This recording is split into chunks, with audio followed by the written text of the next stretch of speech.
पाशुपत व्रत की विधि और महिमा एवं भस्म धारण की महत्व। ऋषि बोले, भगवान, हम परम उत्तम पाशुपत व्रत को सुनना चाहते हैं, जिसका अनुष्ठान करके ब्रह्मा आदि सब देवता पाशुपत माने गए हैं। वासुदेव ने कहा, मैं तुम सब लोगों को गोपनीय पाशुपत व्रत का रहस्य बताता हूँ, जिसका अथर्वशीष में वर्णन है तथा जो सब पापों का नाश करने वाला है। चित्रा से युक्त पौर्णमासी इसके लिए परम काल है। शिव के द्वारा अनुग्रहित स्थान ही इसके लिए उत्तम देश है, और अथवा क्षेत्र, बगीचे आदि तथा वन प्रांत भी शुभ एवं प्रशस्त देश है।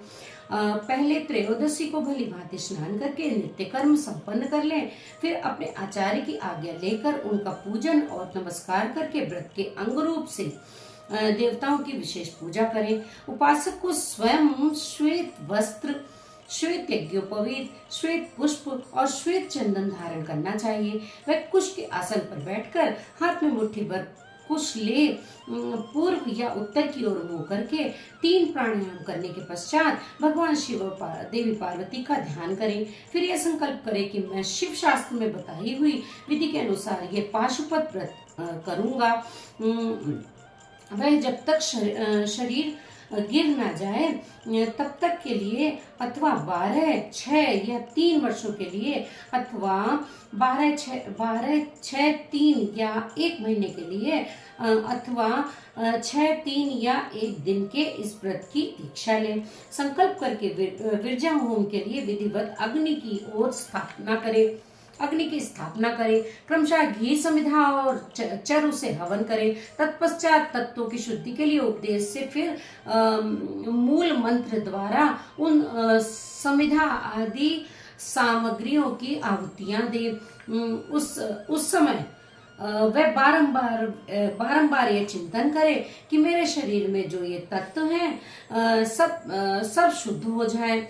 उन तत्वों के नाम इस प्रकार हैं: 5 भूत, उनकी 5 तन मात्राएं, 5 ज्ञानेन्द्रियां, 5 कर्मेंद्रियां, 5 विषय, त्वचा आदि 7 धातु, प्राण आदि 5 वायु, मन, बुद्धि, अहंकार, प्रकृति, पुरुष, राग, विद्या, कला, नियति, काल, माया, शुद्ध विद्या, महेश्वर, सदाशिव, शक्ति तत्व और शिव तत्व, ये क्रमशः तत्व कहे गए हैं। विरज मंत्रों से आहुति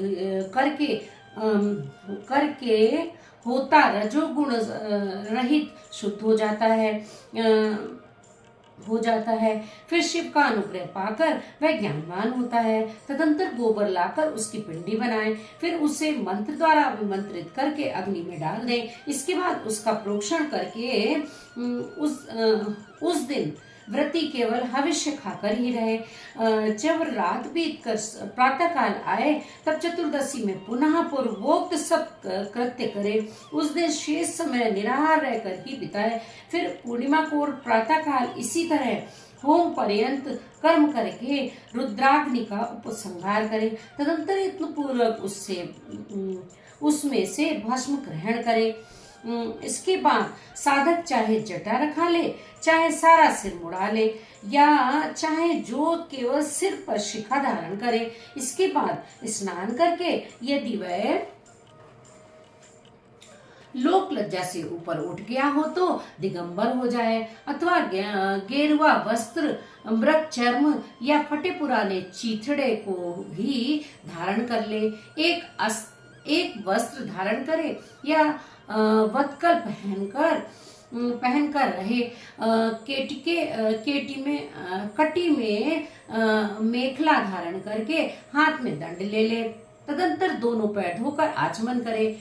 विरजाग्नि से प्रकट हुए भस्म को एकत्र करके अग्नि, रीति, भस्म इत्यादि 6 अर्थवेदी मंत्रों द्वारा उसे अपने शरीर में लगाए। मस्तक से लेकर पैर तक सभी अंगों में उसे अच्छी तरह मल दे। इसी क्रम से प्रणव या शिव मंत्र द्वारा सर्वांग में भस्म रमाकर इत्यादि मंत्रों से ललाट आदि अंगों में त्रिपुंड की रचना करें। इस प्रकार शिव भाव को प्राप्त हो शिव योग का आचरण करें। तीनों संध्याओं के समय ऐसा ही करना चाहिए। यही पाशुपत व्रत है जो भोग और मोक्ष देने वाला है। यह जीवों के पाशुपत को निवृत्त कर देता है। इस प्रकार पाशुपत व्रत के अनुष्ठान द्वारा पशुत्व का परित्याग करके लिंग मूर्ति सनातन महादेव जी का पूजन करना चाहिए। यदि वैभव हो तो सोने का अष्टदल कमल बनवाएं जिसमें 9 प्रकार के रत्न जड़े गए हों, जिसमें कर्णिका और केसर भी हो। ऐसे कमल को भगवान का आसन बनावे। धना भाव होने पर लाल या सफेद कमल के फूल का आसन अर्पित करें। वह भी ना मिले तो केवल भावना में कमल समर्पित करें। उस कमल की कर्णिका में पीठिका सहित छोटे से स्फटिक मणिमय लिंग की स्थापना करके क्रमशः विधि पूर्वक उसका पूजन करें। उस लिंग का शोधन करके पहले शास्त्रीय विधि के अनुसार उसकी स्थापना कर लेनी चाहिए। फिर आसन दे पंचमुख के प्रकार से मूर्ति की कल्पना करके पंचगव्य आदि से पूर्ण अपने वैभव के अनुसार संग्रहित भरे हुए सुवर्ण निर्मित कलशों से उस मूर्ति को स्नान कराए। फिर सुगंधित द्रव्य कपूर, चंदन और कुमकुम आदि से वेदी सहित भूषण भूषित शिवलिंग का अनुलेपन करके बिल्व पत्र, लाल कमल, श्वेत कमल, नील कमल, अन्य सुगंधित पुष्प, पवित्र एवं उत्तम पत्र या तथा दूर्वा और अक्षत आदि विचित्र उपचार चढ़ाकर यथा प्राप्त सामग्रियों द्वारा महापूजन की विधि से उसमें मूर्ति की अभ्यर्चना करें।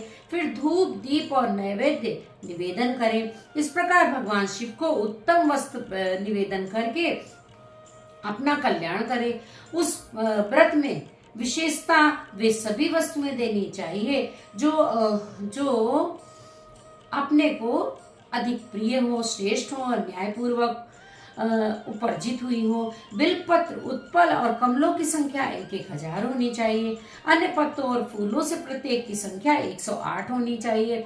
इन सामग्रियों में भी बिलपत्र को विशेष यत्न पूर्वक जुटाएं, उसे भूलकर भी न छोड़े। सोने का बना हुआ एक ही कमल 1 सहस्त्र कमलों से श्रेष्ठ बताया गया है। नील कमल आदि के विषय में भी यही बात कही गई है।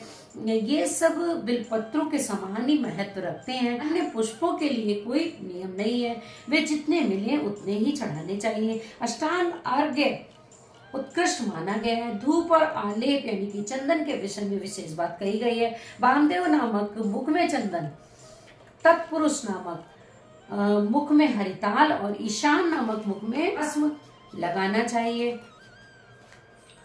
कोई भस्म की जगह आलेपन का विधान करते हैं।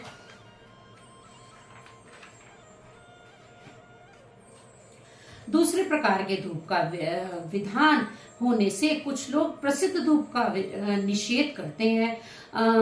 अघोर नामक मुख के लिए श्वेत अगरू का धूप देना चाहिए। तत्पुरुष नामक मुख के लिए कृष्ण अगरू के धूप का विधान है। वामदेव के लिए गुग्गुल सद्योजात, मुख के लिए सौगंधिक तथा ईशान के लिए भी उशीर आदि धूप को विशेष रूप से देना चाहिए। शर्करा, मधु, कपूर, कपिला, गाय का घी, चंदन का चूरा तथा अगुरु नामक काष्ठ आदि का चूर्ण, इन सबको मिलाकर जो धूप तैयार किया जाता है उसे सबके लिए सामान्य रूप से उपयोग के योग्य बताया गया है। कपूर की बत्ती और घी के दीपक जलाकर दीपमाला देनी चाहिए। तत्पश्चात प्रत्येक मुख के लिए पृथक पृथक अर्घ्य और आचमन देने का विधान है। प्रथम आवरण में गणेश और कार्तिकेय की पूजा करनी चाहिए। उसके साथ ही ब्रह्मांगों को भी पूजा आवश्यक है।